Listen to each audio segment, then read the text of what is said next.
Jake leases a car. Marcus buys the same car. They both think they made the smarter choice. They're both wrong, because neither of them ran the actual numbers. And when you do, the gap is way bigger than either of them expected. Let's keep this fair. Jake and Marcus both earn $55,000 a year. They both want the same car, a $30,000 sedan. Same model, same trim, same color. They both walk into the same dealership on the same day. The only difference is what they sign. Jake signs a 36-month lease. $2,000 due at signing, $299 a month. The salesman tells him he's getting a great deal. Low monthly, brand new car, full warranty coverage, and in 3 years he can just hand the keys back and walk away. Simple, clean, no strings attached. At least, that's how it sounds. Marcus takes out a 60-month auto loan at 6% interest. His down payment is $3,000, and his monthly is $522. That's $223 more than Jake every single month. The salesman doesn't need to say anything. Marcus can feel that difference already. On day one, Jake's pockets are heavier, his payment is lighter, and he's driving off the lot feeling like he outsmarted the system. But there's something Jake doesn't realize yet. The structure of his deal is fundamentally different from Marcus's in a way that goes beyond monthly payments. Every dollar Marcus spends is buying him a piece of something. Every dollar Jake spends is renting a piece of something. And that distinction, over time, is worth tens of thousands of dollars. For 3 years, Jake is living the dream. Brand new car, that new car smell. Full manufacturer warranty. Something goes wrong mechanically? Covered. Needs new brake pads under warranty? Covered. Air conditioning dies in July? Covered. Jake's only costs are his lease payment, insurance, and gas. That's it. No surprises, no anxiety, no large repair bills showing up out of nowhere. Marcus? Different story. He's paying $522 every month and watching his car lose value in real time. The moment he drove off the lot, his $30,000 car was worth around $27,000. By the end of year one, it's worth about $23,000. By year two, maybe $20,000. Meanwhile, his loan balance is still sitting at around $22,000. That means for the first 2 years, Marcus owes more than his car is worth. That's called being underwater, and psychologically, it feels terrible. Every payment feels like it's going into a hole. Jake sees this, everyone around Marcus sees this, and the verdict seems obvious. Jake made the smart call. Let's run the actual numbers through year 3. Jake has paid $2,000 down plus 36 months at $299. That's $12,764 total. Marcus has paid $3,000 down plus 36 months at $522. That's $21,792 total. Jake has spent $9,028 less than Marcus. On paper, Jake is winning by nearly 10 grand. That's not a small gap. But year 3 is where the story takes a turn. Jake's lease is up. He drives back to the dealership and has 3 options. Option 1, buy the car at its residual value, which is the predetermined price the dealer set at the start of the lease. For a $30,000 car after 3 years, that's usually around $16,000 to $18,000. Option 2, walk away, hand back the keys, owe nothing. Option 3, lease a brand new car and start the whole cycle again.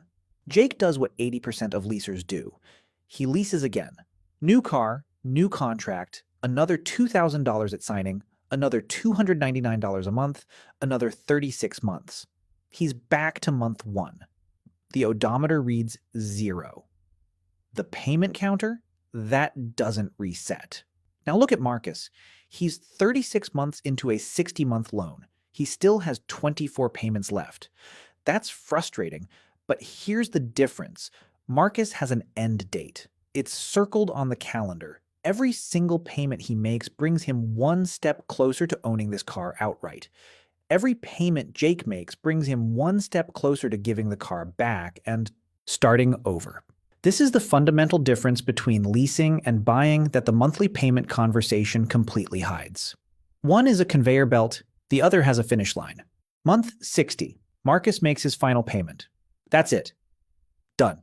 The car is his, title in hand, no more monthly payments. From this point forward, Marcus's only car-related costs are insurance, gas, and maintenance. For the average sedan, that maintenance runs about $100 to $150 a month. Oil changes, tires, brakes, the occasional repair. Jake, still swiping his card for $299 every month. He doesn't think about it much because it's just become part of his life. That's the danger of leasing. It normalizes a permanent car payment. It becomes background noise. But background noise still costs money. Let's check the scoreboard at the end of year 6. Jake has now completed 2 full leases.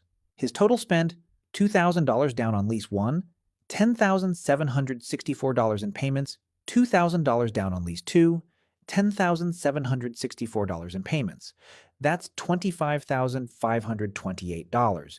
He owns nothing, no asset, no title, just receipts. Marcus has spent $3,000 down plus $31,320 in loan payments.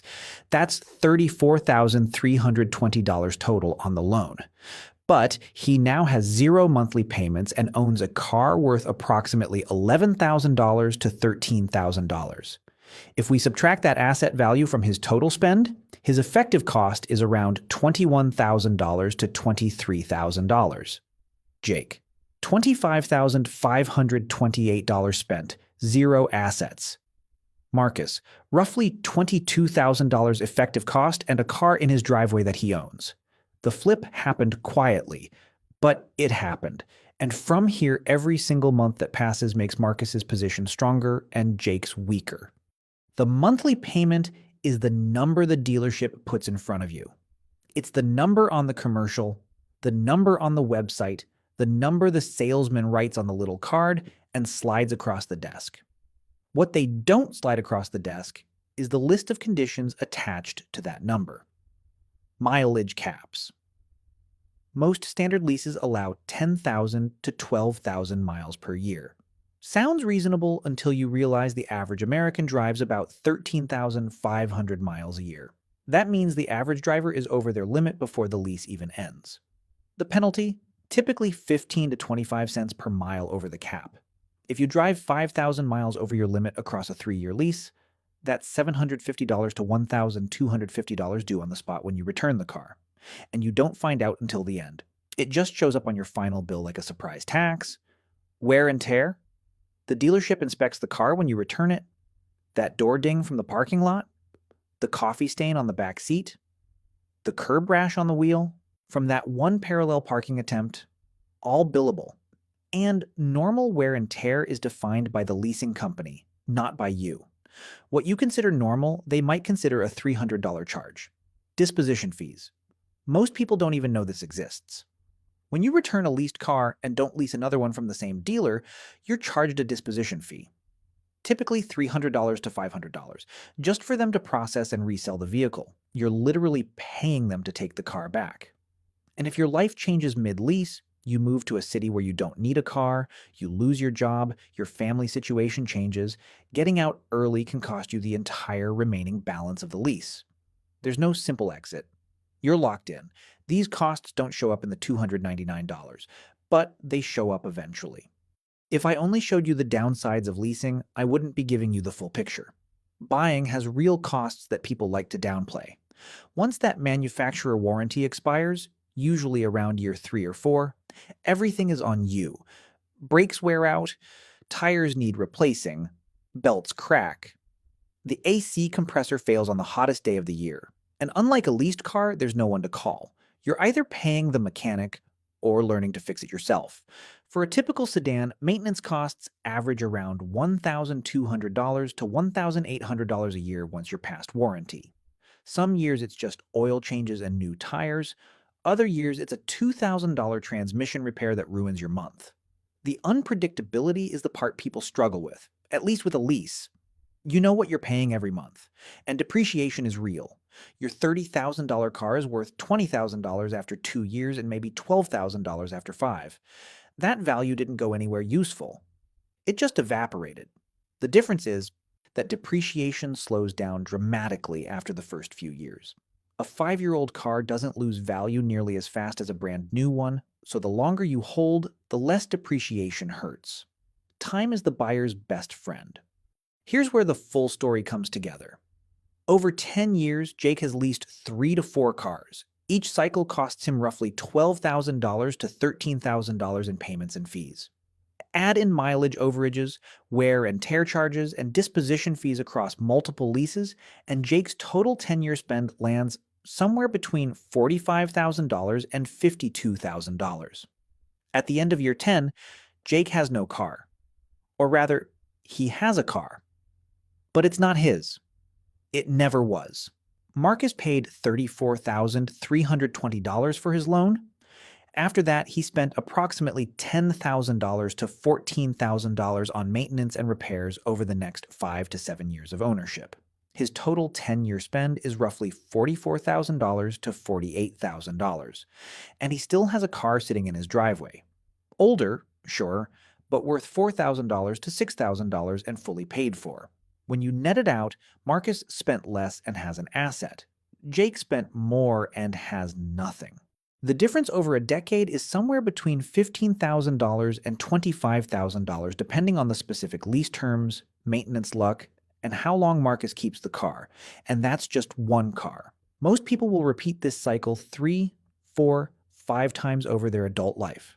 Multiply that gap by 5, and you're looking at a 6-figure difference in lifetime wealth between someone who habitually leases and someone who buys and holds. I'd be lying if I said leasing never makes sense. There are specific situations where the math tilts in leasing's favor. If you're self-employed or own a business, lease payments can be partially or fully deductible as a business expense depending on how the car is used. That tax advantage can erase the ownership gap entirely, and in some cases, make leasing the clearly smarter move. If you drive a luxury or high-performance car, something where out-of-warranty maintenance is genuinely brutal, leasing keeps you inside the warranty window permanently. When an oil change costs $500 and a brake job costs $4,000, that warranty coverage has real dollar value. Leasing a BMW is a very different conversation than leasing a Honda Civic. And if you're the kind of person who takes the $223 a month you're saving by leasing overbuying and puts it into an index fund averaging 8 to 10% annually, you could theoretically come out ahead over a long enough timeline. But that requires discipline that most people simply don't have. Be honest with yourself about whether you'd actually invest that money or just spend it. For the average person driving an average car, buying and holding wins. It's not the exciting answer. Nobody's making TikToks about driving a paid-off sedan, but the math doesn't care about excitement. Jake and Marcus both walked into that dealership thinking they were making the smart play. Jake thought he was saving money. Marcus thought he was building equity. Neither of them actually sat down and ran the numbers past month 1. The real trap isn't leasing, and it isn't buying. The real trap is making a $30,000 decision based on a monthly payment without ever asking what this costs you over 5 years, 10 years, a lifetime. And if you're thinking about skipping the loan entirely and just paying cash up front, that's a completely different conversation. And the answer might surprise you. But for now, the next time someone slides a monthly payment across the desk and it looks almost too good to be true, ask yourself one question. What does this actually cost me when it's all over? Because that's the only number that matters.